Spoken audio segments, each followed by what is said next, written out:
दो खड़े, काके लागू पाए, बलिहारी गुरु आपने, जिन गोविंद दियो मिलाए। विद्यार्थियों, आज हम कक्षा 8वीं का एक पाठ पढ़ने जा रहे हैं जिसका नाम है बोध। बोध मीन्स आभास, ज्ञान।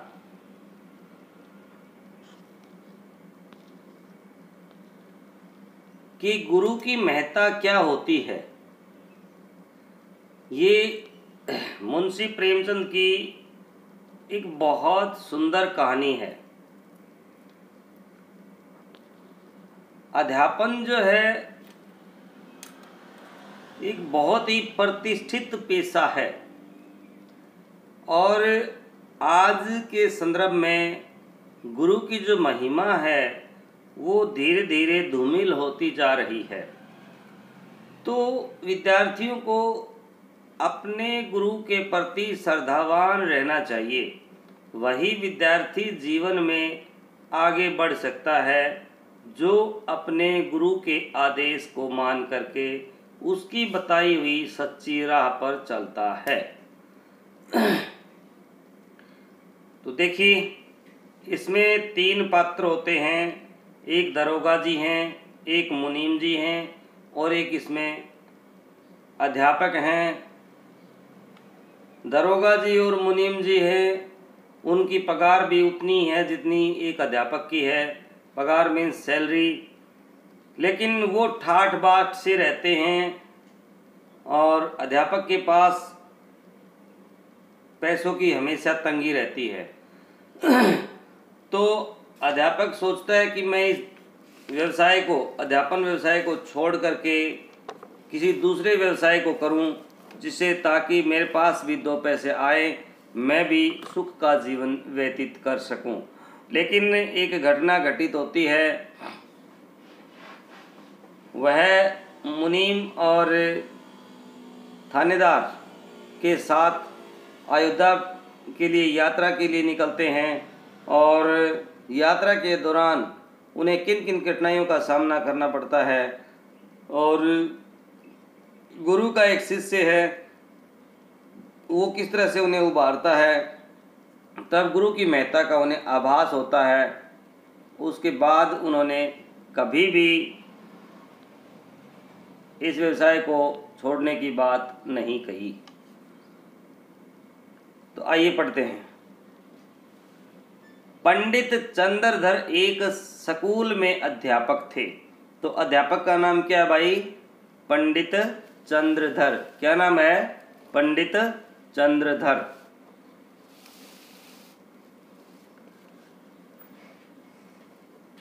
वे सदा पश्चाताप करते थे कि कहाँ से इस जंजाल में आ फंसे, यानी अध्यापन के पेशे में कहाँ आ फंसे।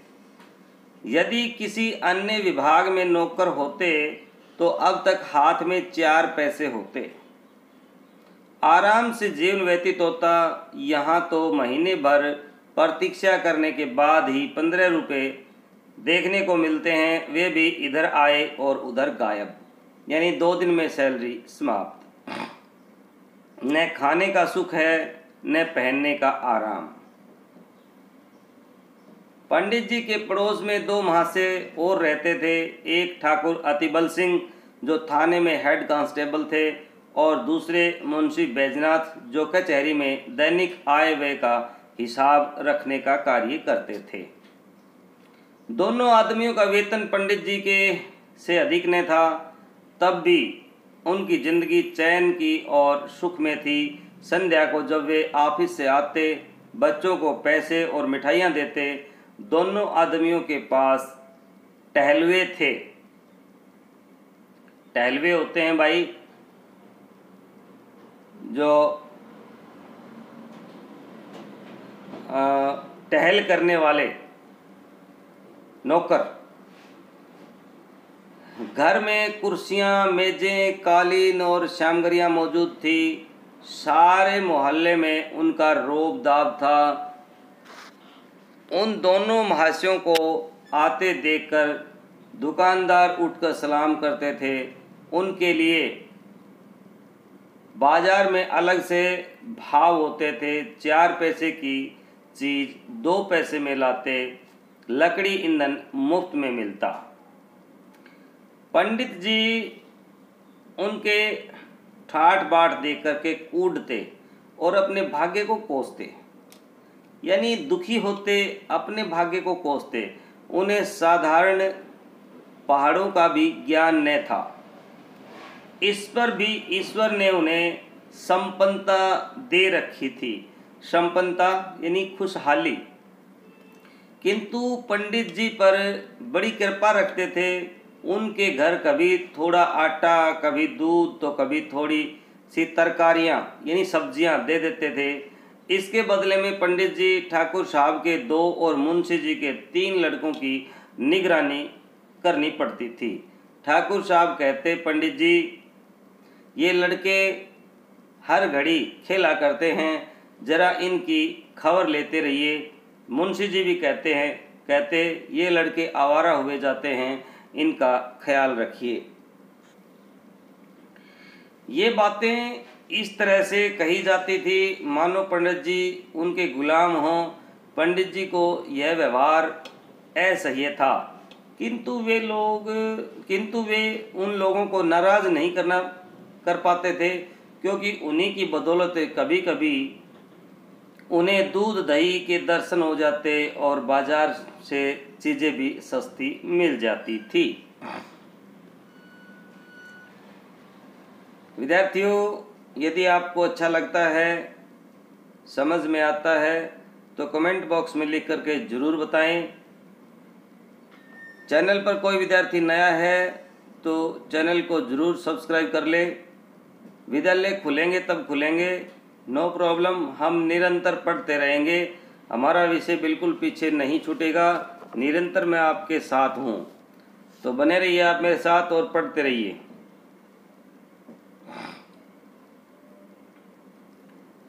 शिक्षक की इस नौकरी को छोड़ने के लिए उन्होंने बड़े बड़े प्रयत्न किए थे, प्रार्थना पत्र लिखे, अफसरों की खुशामद की, पर कुछ न हुआ। अंत में हार कर बैठ गए। हाँ, इतना ही था कि पाठशाला ठीक समय पर जाते थे, देर करके आते मन लगाकर पढ़ाते। इससे उनके अफसर लोग खुश थे, साल में कुछ इनाम दे देते और वेतन वृद्धि का जब अवसर आता उनका विशेष ध्यान रखते। बस्ती के लोग उनसे संतुष्ट थे। पाठशाला में लड़कों की संख्या बढ़ गई थी। लड़के भी उन पर जान छिड़कते थे, जान देते थे, यानी कहने का भाव है कि उनका संपूर्ण कहा हुआ मानते थे। कोई उनके घर आकर पानी भर देता, कोई उनकी बकरी के लिए पत्तियां तोड़ लाता। पंडित जी इसी को बहुत समझते थे।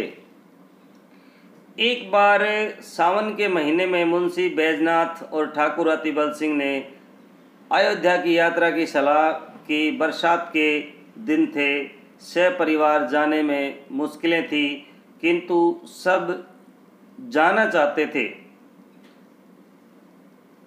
पंडित जी को भी साथ चलने के लिए कहा गया।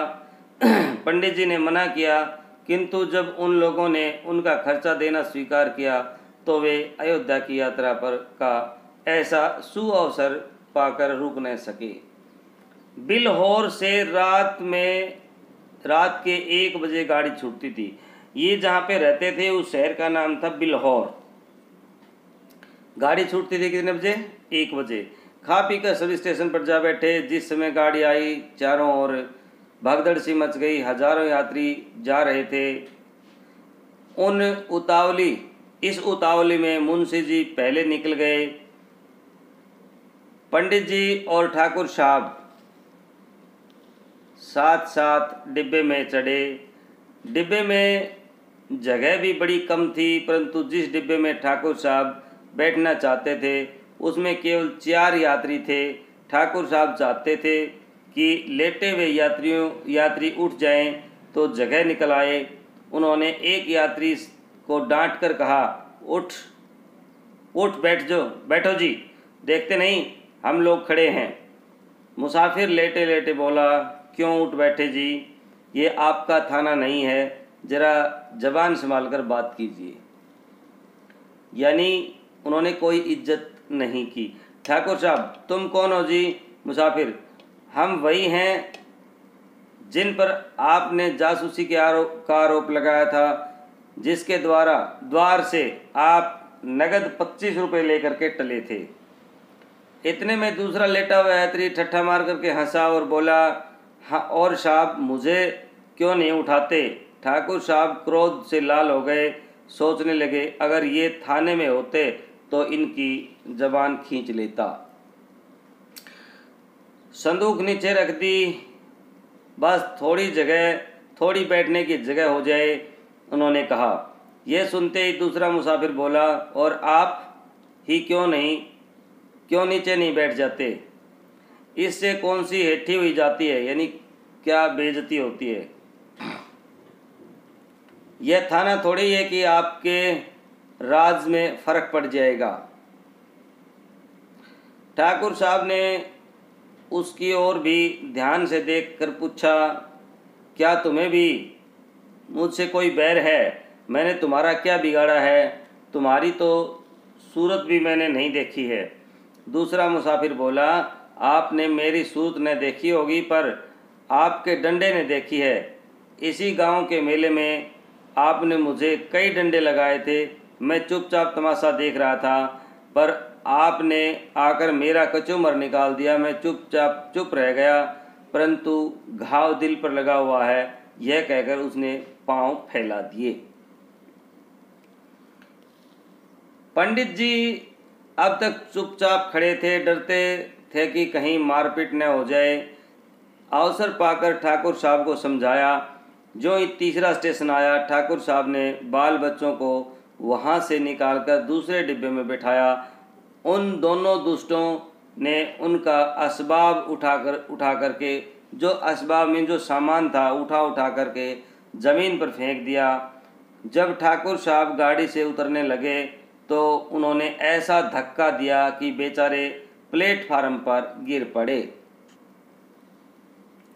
उधर मुंशी बैद्यनाथ की और भी बुरी दशा थी। सारी रात जागते हुए गुजरी, जरा पैर फैलाने तक जगह न थी। उनकी तबीयत खराब हो गई, एक बार उल्टी हुई और पेट में मरोड़ होने लगी। बेचारे बड़ी मुश्किल में पड़ गए थे, चाहते थे कि किसी भांति लेट जाएं, पर वहाँ तो पैर हिलाने तक की जगह न थी।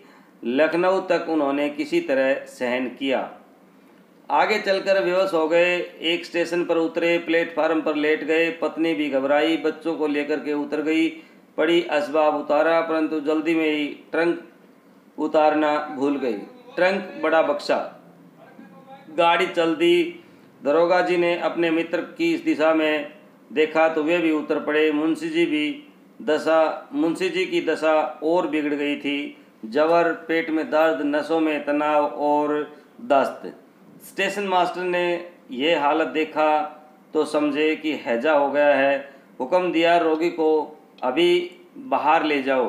बेहोश होकर के ये लोग मुंशी जी को एक पेड़ के नीचे उठा ले गए। उनकी पत्नी रोने लगी। हकीम डॉक्टर की तलाश हुई। पता लगा कि एक डिस्ट्रिक्ट बोर्ड की तरफ से वहाँ एक छोटा सा अस्पताल है। उन लोगों को की जान में जान आई। किसी से यह मालूम हुआ कि डॉक्टर साहब बिल्लौर के हैं। ढांढस बंधा। डॉक्टर साहब का नाम था चोखेलाल कंपाउंडर था। लोग आदर से डॉक्टर कहा करते थे। चीख पुकार सुन करके बाहर निकल कर बोले, कौन है? बैजनाथ अचेत तो थे नहीं, डॉक्टर की आवाज़ सुनी तो पहचान गए। धीरे से बोले, अरे ये तो बिल्लौर के ही हैं। बल्ला सा नाम है, तहसील में आया जाया करते हैं। क्यों महाशय, मुझे पहचानते हैं? चोखेलाल ने कहा, जी हाँ, खूब पहचानता हूँ, मेरा घर बिल्लौर में ही है। वहाँ मेरी थोड़ी सी ज़मीन है, साल में 2 बार उसकी देखभाल को जाना पड़ता है। जब तहसील में लगान भरने जाता हूँ, मुंशी जी डांट कर अपना हक वसूल लेते हैं, न दो तो शाम तक खड़ा रहना पड़े। अच्छा, मेरी फीस 10 रुपये है, निकालिए, दवा लीजिए और अपनी राह नापिए। यानी गांव का होते हुए भी उन्होंने उनका कोई सम्मान, कोई इज्जत नहीं की, क्योंकि वे भी पैसे की खातिर किसी को छोड़ते नहीं थे। तो डॉक्टर ने भी उनका है ना वैसा ही हाल किया। उन्होंने दवा दी, दिन भर कुछ फ़ायदा न हुआ। रात को दशा संभली, दूसरे दिन फिर दवा की आवश्यकता हुई। मुंशियाइन का एक गहना जो 20 रुपये से कम न था, बाजार में बेचा गया, तब काम चला। शाम तक मुंशी जी चंगे हुए। रात को गाड़ी में बैठे और अयोध्या पहुँच कर के ठहरने के स्थान की खोज हुई। पंडों के घर जगह नहीं थी। जो अयोध्या में पंडे हैं, ब्राह्मण जो हैं, लोगों को ठहराते हैं, उनके पास जगह नहीं थी। शाम तक मुंशी जी नहीं थी। घर घर में आदमी भरे हुए थे। सारी बस्ती छान मारी, यानी हर जगह जगह वो भटके, पर कहीं ठिकाना नहीं मिला। अंत में यह निश्चय हुआ कि किसी पेड़ के नीचे डेरा जमाना चाहिए, किंतु जिस पेड़ के नीचे जाते हैं वही यात्री पड़े मिलते हैं। खुले मैदान में रेत पर पड़े रहने के सिवा और कोई उपाय न था। एक स्वच्छ स्थान देख करके बिस्तर बिछाए और लेटे। इतने में बादल घिराए, बूंद गिरने लगी, बिजली कड़कने लगी, गरज से कान के पर्दे फटने लगे, बच्चे रोने लगे, स्त्रियों के कलेजे कांप रहे थे। अब यहाँ ठहरना दुस्सह था, यानी कठिन था, मुश्किल था। आखिर जाएं कहाँ? अकस्मात एक मनुष्य नदी की तरफ से लालटेन लिए हुए आता हुआ दिखाई दिया। वह निकट पहुंच गया तो पंडित जी ने उसे देखा। सूरत कुछ जानी पहचानी सी मालूम हुई, किंतु यह विचार न आया कि कहाँ देखा है। पास जाकर बोले, क्यों भाई साहब, यहाँ यात्रियों के ठहरने के लिए कोई जगह मिलेगी? वह मनुष्य एकाएक पंडित जी की ओर ध्यान देकर के बोला, आप पंडित चंद्रधर तो नहीं हैं? पंडित जी प्रसन्न होकर बोले, जी हाँ, आप मुझे कैसे जानते हैं? उस मनुष्य ने सादर पंडित जी के पैर छुए और बोला, मैं आपका पुराना शिष्य हूँ, मेरा नाम कृपा शंकर है। मेरे पिता कुछ दिन बिल्लौर में डाक मुंशी थे, उन्हीं दिनों में आपकी सेवा में पढ़ता था। पंडित जी की स्मृति जागी। बोले, ओहो, तुम कृपा शंकर हो? तब तो तुम दुबले पतले लड़के थे, कोई 8-9 साल के ही रहे होगे। कृपा शंकर, जी हाँ, 9वां साल था। मैंने वहाँ के से आकर इंटर पास किया, 10वीं पास, पर अब यहाँ सरकारी नौकरी में हूँ। कहिए, आप अच्छी तरह से तो हैं? सौभाग्य है कि आपके दर्शन हो गए। आप यहाँ कब आए? पंडित जी, आज ही आया हूँ। यहाँ पंडों के घर जगह न मिली, विवश होकर इसी स्थान पर रात काटने का निश्चय किया है। कृपा शंकर, बाल बच्चे साथ हैं? पंडित जी, नहीं, मैं तो अकेला हूँ, पर मेरे साथ दरोगा जी और मुंशी जी का परिवार है। कृपा शंकर, गुरुजी सबको साथ ले चलिए। मेरा बड़ा मकान खाली पड़ा है, वहाँ आराम से 2-4 दिन ठहरिए। मेरा परम सौभाग्य है कि आपकी कुछ सेवा करने का अवसर तो मिला। कृपा शंकर ने कई कुली बुलाए, असबाब उठवाया और सबको अपने मकान पर ले गया। साफ सुथरा घर था। नौकर ने कृपाशंकर झटपट चारपाइयाँ बिछा दी। घर में पूरियाँ पकने लगी। कृपाशंकर हाथ बांधे सेवक की भांति दौड़ता था। हृदय उल्लास से उसका मुख कमल चमक रहा था। उसकी विनय और नम्रता ने सबको मुग्ध कर दिया और सब लोग तो खा पी करके सो गए, किंतु पंडित चंद्रधर को नींद नहीं आई। उनकी विचार शक्ति इस यात्रा की घटनाओं का लेखा जोखा लगा रही थी। रेलगाड़ी की रगड़ झगड़ और चिकित्सालय की नोच खसोट में के सम्मुख कृपाशंकर की सहजता और दानशीलता प्रकाश में दिखाई दे रही थी। यानी जो लोग पैसा कमाने वाले थे उनका कोई सम्मान नहीं था, और जो गुरुजी थे, पंडित जी, जो कोई खास पैसा नहीं कमाते थे, उनका यहाँ आज बड़ा सम्मान हुआ। पंडित जी की स्मृति में सारी चीज़ें एक एक करके आ रही थी। पंडित जी ने आज शिक्षक का गांव का गौरव है वो समझा। उन्हें आज इस पद पर जो है ना महानता ज्ञात हुई। ये लोग 3 दिन अयोध्या में रहे, किसी बात का कष्ट न हुआ। कृपाशंकर ने उनके साथ रह करके जाकर के प्रत्येक धाम के दर्शन करवाए। तीसरे दिन जब सब लोग चलने लगे तो कृपाशंकर स्टेशन पर पहुंचाने आया। जब गाड़ी ने सीटी दी तो उसने सहजल नेत्रों से यानी नम आँखों से पंडित जी के चरण छुए और बोला, कभी कभी इस सेवक को याद करते रहिएगा।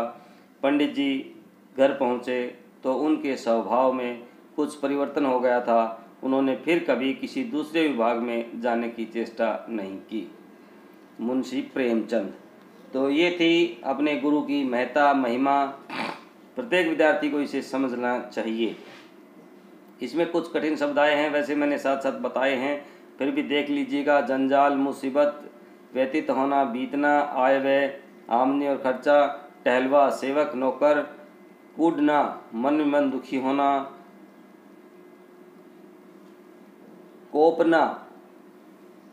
कोसना, श्राप के रूप में गालियां देना, तहसील, प्रखंड, संपन्न, धनी, अमीर, असहज और शानदास के, खुशामद, चापलूसी, उतावली, जल्दबाजी, हेठी, बेइज्जती, असबाब, यात्री का सामान, और डेरा जमाना, ठहरना। तो विद्यार्थियों, ये हमने आपका बोध कहानी पढ़ी। अगले वीडियो में मैं करवाऊंगा आपको इसके अभ्यास के प्रश्नोत्तर। तब तक के लिए बने रहिए आप मेरे साथ एजुकेशन पॉइंट हरियाणवी पर। अच्छा लगता है तो चैनल को कर लीजिएगा सब्सक्राइब, बेल आइकन को कर दीजिएगा प्रेस, और भाई कमेंट सेक्शन में कमेंट लिखना बिल्कुल ना भूलें, और लाइक ज़रूर करें। मिलते हैं नेक्स्ट वीडियो में, तब तक के लिए जय हिंद, जय भारत, वंदे मातरम।